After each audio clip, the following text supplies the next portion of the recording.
Aabot sa 78,679 ang nag-file ng kanilang Certificate of Candidacy o COC para sa Barangay at Sangguniang Kabataan Elections 2023 sa buong lambak ng Cagayan ayon sa Commission on Elections o COMELEC Region 2. Sa panayam kay Attorney Jerby Cortez, Assistant Regional Election Director ng COMELEC Region 2, sa probinsya ng Cagayan ay mayroong 27,551 na aspirants kung saan 2,114 rito ay tatakbong barangay chairman habang 14,593 naman para sa barangay kagawad.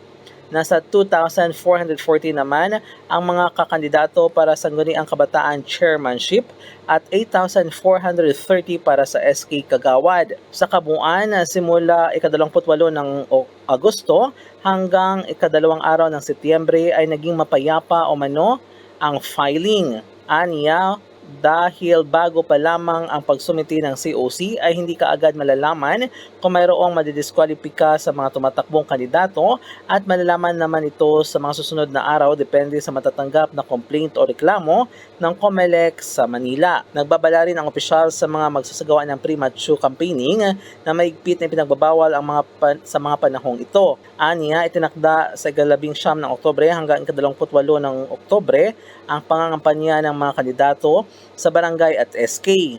Labag aniya sa batas ang kahit anong klaseng pangangampanya sa ngayon, personal man o gamit ang social media. Ayon pa kay Attorney Cortez, sa nakatatapos na Joint Peace and Security Coordinating Committee, wala naman umanong reported na red o hotspot area at PAG o Private Armed Groups batay sa ulat ng Philippine National Police o PNP, ngunit posibleng magbago pa ito habang papalapit ang barangay at SK election sa ika-30 ng Oktubre.